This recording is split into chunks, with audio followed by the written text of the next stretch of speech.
پورے قوت کے ساتھ کھڑے ہو جاؤ، عدل و انصاف کو قائم کر، سب کو جمع کر۔ جمی غلام کو انہوں نے اپنے گھر میں بند کیا ہوا ہے، اس سے ڈکٹیشن لے لیتے ہیں۔ وہ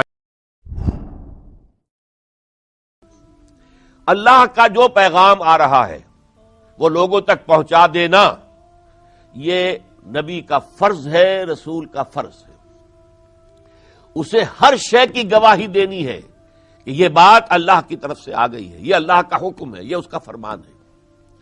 یہ گواہی زبان سے بھی دینی ہے، عمل سے بھی دینی ہے کہ جو کچھ میں تمہیں بتا رہا ہوں خود عمل کر رہا ہوں۔ بار بار آپ قرآن میں پڑھتے ہیں وانا اول المسلمین، دیکھو میں تمہیں اسلام کی دعوت دے رہا ہوں تو سب سے پہلے اسلام لانے والا میں ہوں، سب سے پہلے اطاعت اور فرما برداری اختیار کرنے والا میں ہوں۔ انا اول المومنین، سب سے پہلے ایمان لانے والا میں ہوں۔ آمن الرسول بما انزل الیہ من ربہ والمؤمنون، سب سے پہلے تو در حقیقت محمد الرسول اللہ ایمان لائے اس چیز پر جو ان پر نازل کی گئی اللہ تعالیٰ کی طرف سے، پھر اہل ایمان جو ہے وہ ایمان لائے۔ تو اس اعتبار سے نبی جو بات کہتا ہے عمل میں اس کی گواہی پیش کرتا ہے، یہ عملی گواہی ہے۔ ورنہ یہ ہے کہ ہمیں معلوم ہے بہت سے واعظ ہیں، واعظ بہت اچھا کہتے ہیں، اپنا کردار جو ہے اس کے مطابق نہیں ہے، لہذا کوئی اثر نہیں ہوتا۔ لوگ بھی جانتے ہیں یہ جو کچھ کہہ رہے ہیں سن لو بس، باقی یہ ہے کہ ظاہر بات ہے کہ ان کی زندگیوں میں جھانکنے کی کوشش نہ کرو، مایوس ہو جاؤ گے، بددل ہو جاؤ گے۔ جو وہ کہہ رہے ہیں اچھی بات کہہ رہے ہیں، سنو، جس حد تک عمل کرنے کی توفیق و عمل کر لو۔ لیکن یہ کہ رسول کا کام کیا ہے؟ قولی گواہی، پھر عملی گواہی۔ اور جو آخری رسول ہے محمد صلی اللہ علیہ وسلم اللہ کے، ان کے لیے گواہی بہت کٹھن اللہ تعالی کی طرف سے فرض کر دی گئی۔ انہیں ایک پورا دین دیا گیا، پورا نظام زندگی دیا گیا۔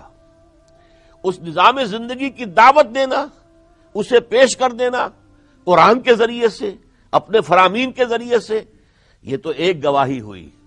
جب تک اسے قائم نہ کر دیں، اس کا عملی نمونہ دکھا نہ دیں، جیسے انفرادی زندگی میں قول بھی ہے، عمل بھی ہے، اسی طرح اجتماعی سطح پر دین کی دعوت بھی پیش کی جائے اور دین کا ایک نمونہ قائم کر کے دنیا میں دکھا دیا جائے، یہ شہادت کی بلند ترین منزل ہے۔ یہی وجہ ہے کہ تمام رسولوں کے ضمن میں یہ لفظ جو ہے بہت جامع لفظ کی حیثیت سے آیا ہے۔ سورہ مزمل میں ایک کے صیغے میں آیا، واحد کے، انا ارسلنا الیکم رسولا شاہدا علیکم کما ارسلنا الی فرعون رسولا۔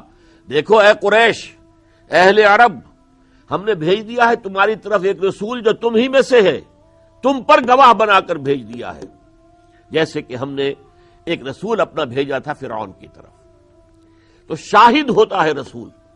لیکن یہاں ذرا ایک نقطہ اور سمجھ لیجئے، شہادت آپ کو معلوم ہے کہ کسی کے حق میں جائے گی تو کسی کے خلاف۔ ایک مقدمہ ہے، آپ گواہ کی حیثیت سے پیش ہو رہے ہیں، آپ کی گواہی کسی کے حق میں ہے، کسی فریق کے، یا مدعی کے حق میں ہے تو مدعا علیہ کے خلاف جائے گی، مدعا علیہ کے حق میں ہے تو مدعی کے خلاف جائے گی۔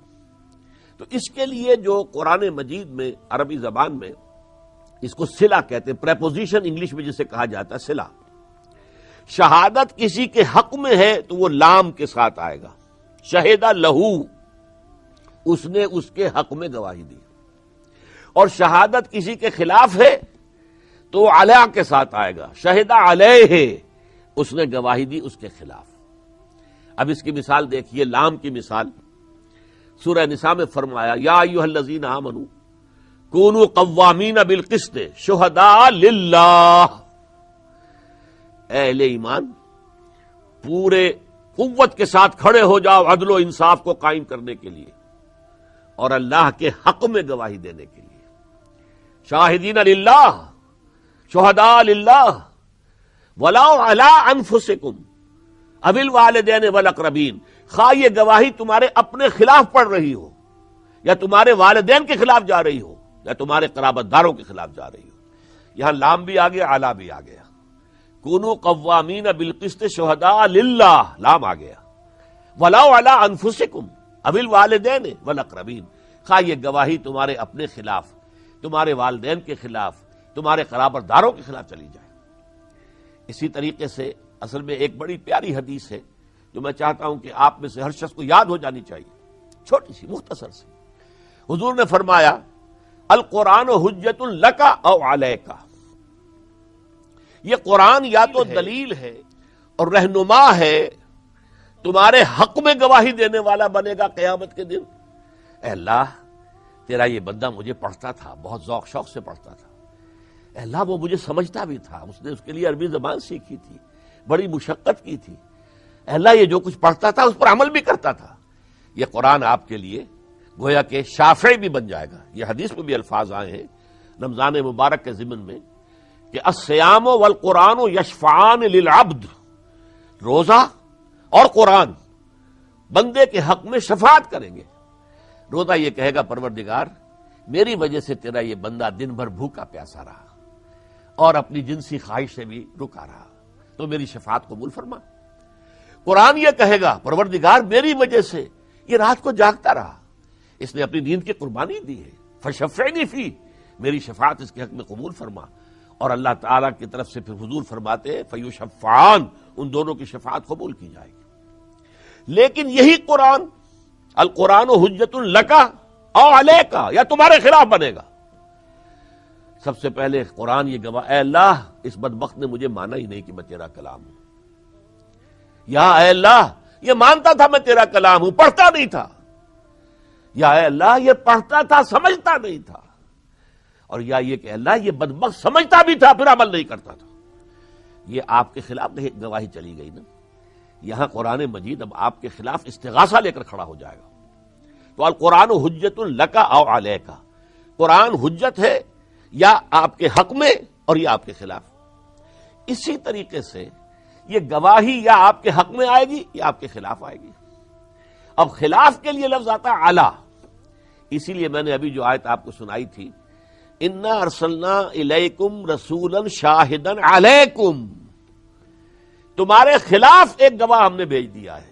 یہ ذرا بات آپ کو عجیب سی لگے گی کہ نبی تو آتے ہیں لوگوں کو دعوت دینے کے لیے، پیغام پہنچانے کے لیے، اور نبوت تو رحمت ہے، یہ یہاں پر خلاف کا لفظ کیسے کہہ رہے ہیں؟ ابھی میں نے صرف گرامر کے حساب سے آپ کو بتایا ہے، پھر اس کی وضاحت ہو جائے گی۔ اسی طریقے سے یہ لفظ جو ہے بہت ہی شاندار الفاظ میں آیا، جیسے کہ ایک بند کلی تھی شاہد، انا ارسلنا الیکم رسولا شاہدا علیکم، پھر یہ کلی کھلی، ان میں 5 پتیاں آ گئیں۔ یہ سورہ احزاب کی آیت ہے، یا ایھا النبی انا ارسلناک شاہدا ومبشرا ونذیرا وداعیا الی اللہ باذنہ وسراجا منیرا، اے نبی ہم نے آپ کو بھیجا ہے شاہد بنا کر، گواہ بنا کر، اور مبشر بنا کر، بشارت دینے والا، جو سیدھے راستے پر آ جائے گا اس کے لیے جنت ہے، روح و ریحان و جنت نعیم، اور نذیر بنا کر کہ جو اس غلط راستے پر چلے گا اس کے لیے جہنم ہے، عذاب ہے، وداعیا الی اللہ باذنہ، اور اللہ کے حکم سے اللہ کی طرف دعوت دینے والا بنا کر، وسراجا منیرا، اور ہدایت کا ایک روشن چراغ بنا کر۔ لیکن اس سے آگے آئیے، اب یہ شہادت جو ہے یہ جب دنیا میں دی جاتی ہے تو میں نے عرض کیا دعوت، تبلیغ، انذار، تبشیر، ان سب کو جمع کر لیجئے تو لفظ شہادت بنتا ہے۔ لیکن شہادت اعلیٰ کا نظر کب ہوگا؟ جب قیامت کے دن سورہ نساء کے اندر نقشہ کھینچا گیا، فَكَيْفَ إِذَا جِئْنَا مِنْ كُلِّ أُمَّةٍ بِشَهِيدٍ وَجِئْنَا بِكَ عَلَىٰ هَٰؤُلَاءِ شَهِيدًا، اس دن کیا بیتے گی، کیا حال ہوگا، کیا قیامت صغریٰ تم پر آ جائے گی جبکہ ہم ہر امت میں سے ایک شہید کو کھڑا کریں گے، اور اے نبی آپ کو لائیں گے ان کے خلاف شہید بنا کر۔ اس کا کیا مطلب ہے؟ دنیا میں دعوت دینا، انذار، تبشیر، تذکیر، واعظ، نصیحت، تعلیم، تربیت، تزکیہ، یہ سب شہادت، اور دنیا کی آخرت میں جو شہادت ہوگی وہ کیا ہوگی؟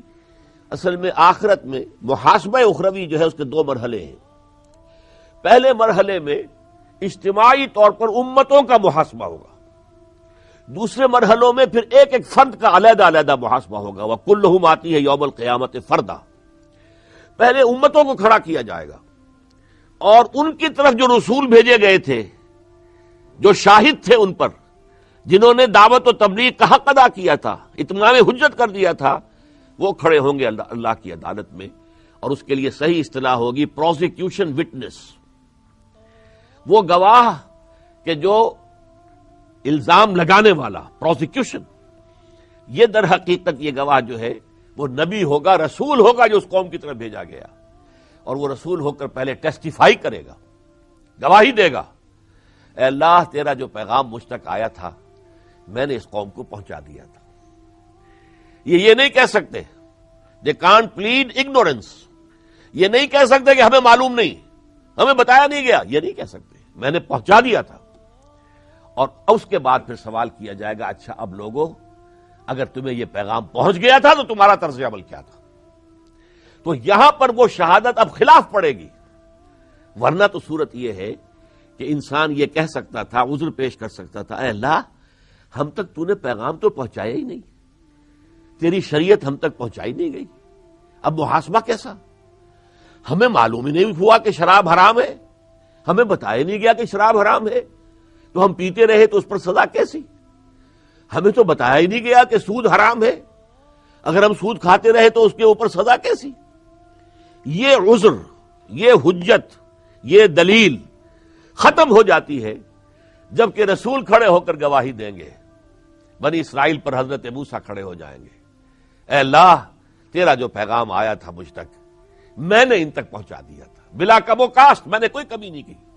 یہ بھی جان لیجئے یہ منصب اتنا نازک ہے کہ قرآن مجید میں سورہ مائدہ میں خود حضور سے خطاب کر کے یوں سمجھیے کہ ذرا ایک انداز جو ہے وہ ذرا سختی والا انداز ہے، بظاہر سختی، یا ایھا الرسول بلغ ما انزل الیک من ربک وان لم تفعل فما بلغت رسالتہ، اے رسول پہنچا دو جو کچھ بھی نازل کیا گیا ہے آپ پر آپ کے رب کی طرف سے، اور اگر آپ نے ایسا نہ کیا تو رسالت کا حق ادا نہیں ہوگا۔ اس اعتبار سے ذرا غور کیجئے کہ یہ منصب کس قدر جو ہے ذمہ داری کا منصب ہے۔ اسی لیے سورہ مزمل میں کہا گیا تھا انا سنلقی علیک قولا ثقیلا، اے محمد صلی اللہ علیہ وسلم راتوں کو کھڑے رہا کرو، 2/3 رات، آدھی رات، تہائی رات کم سے کم، ورتل القرآن ترتیلا، قرآن کو تھوڑا تھوڑا کر کے پڑھتے رہا کرو، ٹھہر ٹھہر کر غور کرتے ہوئے اس قرآن کو اپنے اندر اتار لو، ہیمر اٹ ڈاؤن، تاکہ وہ قوت روحانی پیدا ہو جائے جو ایک عظیم مشن جو آپ کے حوالے کیا جانے والا ہے۔ انا سنلقی علیک قولا ثقیلا، ہم ایک بہت بھاری بات آپ پر ڈالنے والے ہیں۔ اس بگڑی ہوئی قوم تک یہ پیغام حق پہنچانا آسان کام نہیں ہے، استہزاء ہوگا، تمسخر ہوگا، کوئی کہے گا پاگل ہو گئے، مجنون ہے، کوئی ان کا دماغی توازن خراب ہو گیا ہے، کوئی جن ان پر آیا ہے، کوئی سایہ آ گیا ہے، شاعر ہے، ساحر ہے، مسحور ہے، یہاں تک کہ کذاب کا لفظ بھی آیا قرآن مجید میں کہ انہوں نے کہا۔ یہ ساری باتیں جھیلنی پڑیں گی۔ فاصبر علی ما یقولون واہجرہم ہجرا جمیلا، اے نبی جھیلو، برداشت کرو جو کچھ وہ کہہ رہے ہیں۔ تو اس اعتبار سے اس دعوت کو پیش کرنا یہ در حقیقت وہ اس وقت شہادت کا ظہور تھا، اب اسی شہادت کا ظہور ہو رہا ہے، میں نے پہنچا دیا تھا۔ Now you are accountable, now you are responsible. اب اگر تم نے غلط کام کیا ہے، یو کانٹ پلیڈ اگنورنس، تم یہ نہیں کہہ سکتے کہ تمہیں بتایا نہیں گیا تھا۔ یہ گواہی خلاف پڑی کہ حق میں پڑی؟ یہ ہے وہ خلاف گواہی۔ الا انا ارسلنا الیکم رسولا شاہدا علیکم، ہم نے بھیج دیا ہے تمہاری طرف اے قریش، اے اہل عرب، ایک رسول اپنا جو تم ہی میں سے ہے، تم پر گواہ بنا کر، یعنی تمہارے خلاف پھر اللہ تعالیٰ کے ہاں پروزیکیوشن وٹنس کی حیثیت سے وہ کھڑے ہوں گے، سرکاری گواہ کی حیثیت سے کھڑے ہوں گے۔ اسی کے لیے سورہ نساء کے اندر بڑا پیاری ایک آیت آئی ہے، اور وہ مقام ایسا ہے کہ بہت سے انبیاء کے ناموں کا بڑا حسین گلدستہ آیا ہے، وہ بہت حسین، اس گلدستے کے اندر بہت سے نام آ گئے۔ اس کے بعد فرمایا، بڑی پیاری آیت ہے، رسلا مبشرین و منذرین لئلا یکون للناس علی اللہ حجۃ بعد الرسل وکان اللہ عزیزا حکیما، ہم نے اپنے ان رسولوں کو بنا کر بھیجا بشیر اور نذیر، تاکہ نہ رہ جائے کوئی حجت لوگوں کے حق میں اللہ کے خلاف۔ اب دیکھیے یہاں بھی وہ لام اور اعلیٰ آ رہا ہے، رسلا مبشرین و منذرین لئلا یکون للناس علی اللہ حجۃ بعد الرسل، رسولوں کے آنے کے بعد اللہ کے مقابلے میں یا محاسبہ خداوندی کے مقابلے میں کسی کے پاس کوئی دلیل اور حجت نہ رہ جائے، وہ یہ نہ کہہ سکے کہ اللہ ہمیں تو پہنچا ہی نہیں گیا۔ بارہا آپ قرآن میں پڑھتے ہیں جب جہنم کے اندر لوگ داخل ہوں گے تو داروغہ پوچھیں گے الم یاتکم نذیر، کیا تمہارے پاس کوئی خبردار کرنے والا نہیں آیا تھا؟ الم یاتکم رسل منکم یتلون علیکم آیات ربکم وینذرونکم لقاء یومکم ھذا، کیا ہوا؟ کیا تمہاری شامت اعمال ہوئی؟ کیا تمہارے پاس کوئی خبردار کرنے والے نہیں آئے تھے اور آج کے اس دن کی ملاقات کے اطلاع دینے والے نہیں آئے تھے؟ قالوا بلا ولکن حقت کلمۃ العذاب علی الکافرین، کہیں گے جی بالکل آئے تھے، لیکن ہمارے اوپر اللہ کے عذاب کا فیصلہ ثابت ہو چکا تھا، ہم نے توجہ ہی نہیں کی، ان کو لساخرن، ہم تو بس مسخری کرتے رہے، استہزاء کرتے رہے، تماشا کرتے رہے، توجہ ہی نہیں کی۔ تو اس کا جواب اس کی تو پھر سزا مل کر رہے گی۔ تو یہ در حقیقت انبیاء اور رسول کا فنکشن ہے جس کے لیے سب سے اہم اور جامع اصطلاح شہادت کی ہے، شہادت علی الناس، لوگوں کے خلاف گواہی۔ اب دیکھیے محمد الرسول اللہ صلی اللہ علیہ وسلم نے جیسا کہ میں نے عرض کیا تھا انفرادی زندگی کے احکام دیے، ان پر عمل کر کے دکھایا، اجتماعی نظام دیا، دی پولیٹیکو سوشو اکنامک سسٹم، فوجداری قانون دیا، دیوانی قانون دیا، قانون وراثت دیا، قانون شہادت دیا، زندگی کے ہر گوشے سے متعلق قوانین، ضوابط، احکام، ڈوز اینڈ ڈونٹس، اوامر اور نواہی دیے، اور پھر اسی بنیاد پر ایک نظام قائم کر کے دنیا کو دکھایا۔ یہ کام کتنا کٹھن تھا اب اس کا اندازہ کیجئے۔ سیرت کا ایک برڈز آئی ویو لیجئے، آپ کی ابتدائی دعوت کے آغاز میں کس طریقے سے آپ کو میں نے ابھی گنوا دیا، کسی نے کہا شاعر ہے، کسی نے کہا کہ یہ جھوٹ موٹ کے ہمارے اوپر دھونس جما رہے ہیں، ایک عجمی غلام کو انہوں نے اپنے گھر میں بند کیا ہوا ہے، اس سے ڈکٹیشن لے لیتے ہیں، وہ عجمی جو ہے وہ تورات اور انجیل کا جاننے والا ہے، تو وہاں سے کچھ نقل کر کے ان کو لکھوا دیتا ہے، اور پھر یہ جو ہے ہمارے اوپر آ کر دھونس جماتے رہے ہیں کہ یہ میری وحی آئی، انا للہ و انا الیہ راجعون۔ کسی نے کہا مجنون ہو گئے، نون والقلم وما یسطرون ما انت بنعمت ربک بمجنون، اے نبی آپ دل گرفتہ نہ ہو، آپ اللہ کے فضل و کرم سے کوئی مجنون نہیں ہے، کوئی آپ پر برا سایہ نہیں آیا ہے، لیکن یہ ساری تکلیف حضور جھیل رہے ہیں، اور اللہ تعالیٰ فرما رہا ہے وَلَقَدْ نَعْلَمُ أَنَّكَ يَضِيقُ صَدْرُكَ بِمَا يَقُولُونَ، اے نبی ہمیں معلوم ہے کہ جو کچھ یہ کہہ رہے ہیں اس سے آپ کا سینہ بھینچتا ہے، آپ کو صدمہ ہوتا ہے۔ یہی تھے جو کل تک مجھے الصادق الامین کہہ رہے تھے، میرے قدموں تلے اپنی نگاہیں بچھاتے تھے، جا الامین جا صادق، اور آج یہ لوگ مجھے پاگل کہہ رہے ہیں، مجنون کہہ رہے ہیں، جھوٹا کہہ رہے ہیں، تو حضور کو صدمہ ہوتا تھا۔ وَلَقَدْ نَعْلَمُ، اے نبی ہمیں خوب معلوم ہے آپ کے دل پر صدمہ ہوتا ہے، اَنَّكَ يَضِيقُ صَدْرُكَ بِمَا يَقُولُونَ، لیکن ساتھ ہی فرمایا فَاصْبِرْ عَلَىٰ مَا يَقُولُونَ وَاهْجُرْهُمْ هَجْرًا جَمِيلًا، صبر کیجئے، جھیلیے۔ پھر حضور پر جو ایمان لے آئے ان پر جو مصائب کے پہاڑ ٹوٹے، حضرت بلال پر کیا بیتی میرے پاس وقت نہیں ہے کہ میں بیان کروں، خباب بن الارت رضی اللہ تعالیٰ عنہ پر کیا بیتی، حضرت سمیہ اور حضرت یاسر پر کیا بیتی، بدترین ٹارچر کے بعد ابو جہل نے دونوں کو شہید کر دیا، میاں بیوی حضرت یاسر اور حضرت سمیہ رضی اللہ تعالیٰ عنہما۔ تو اب یہ لوگ جنہوں نے اس کار رسالت میں حضور کا ساتھ دیا، شہادت علی الناس کی ذمہ داری میں حضور کے اعوان و انصار بن گئے، ان میں سے جنہوں نے اپنی جان دے دی اس کام کے لیے، اب وہ مستحق ہو گئے 100% کہ انہیں اللہ کا گواہ قرار دیا جائے، لہذا ان کے لیے لفظ شہید استعمال ہوا۔ یہ وہاں سے چل کر شہید کہاں تک آیا کہ اللہ تعالیٰ کی طرف سے نبوت اور رسالت کی ذمہ داری جو انبیاء اور رسول کے کندھوں پر آئی، اس کو ادا کرنے میں وہ خود بھی شہید تھے، شاہد تھے، گواہ تھے، لیکن ان کے ساتھ جنہوں نے بھی تن من دھن سے ان کی مدد کی ہے، اور وہ مدد اس حد تک پہنچ گئی کہ انہوں نے اپنی جان کا نذرانہ بھی پیش کر دیا، وہ الشہید یہ گواہ بن گئے اللہ کی گواہی کا۔ مجھے علامہ اقبال کے 2 شعر یاد آ رہے ہیں، بہت خوبصورت شعر ہیں۔ مقام بندگی دیگر، مقام عاشقی دیگر، بندگی کا درجہ کچھ اور ہے، عاشقی کا درجہ کچھ اور ہے۔ نوری سجدہ می خواہی، نوری مخلوق یعنی ملائکہ فرشتے، ان سے تو صرف سجدہ اور رکوع اور کھڑے ہونا اور تسبیح و تحمید، نحن نسبح بحمدک ونقدس لک، اللہ تجھے یہی چاہیے۔ کسی فرشتے نے گردن تو نہیں کٹوائی تیرے لیے، کسی فرشتے نے جان تو نہیں دی۔ نوری سجدہ می خواہی ز خاکی بے شدا خواہی، یہ خاکی انسان اس سے تو اس سے زیادہ تقاضا کرتا ہے۔ وہ تقاضا کیا ہے؟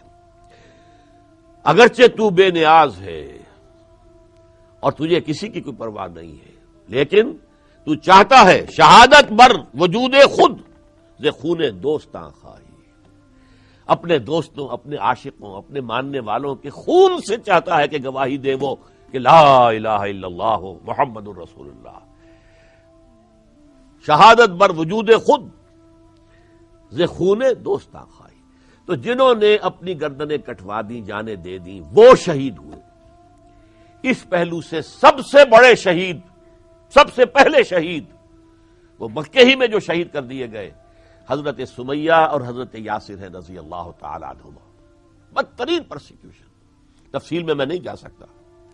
پھر آپ کو معلوم ہے مدینے کی ہجرت کے بعد غزوہ بدر میں 14 صحابہ نے جام شہادت نوش کیا، غزوہ احد میں 70 صحابہ نے جام شہادت نوش کیا۔ حضور کی حیات طیبہ میں جو غزوات ہوئے ہیں ان میں 250 سے زائد صحابہ کرام نے جام شہادت نوش کیا ہے۔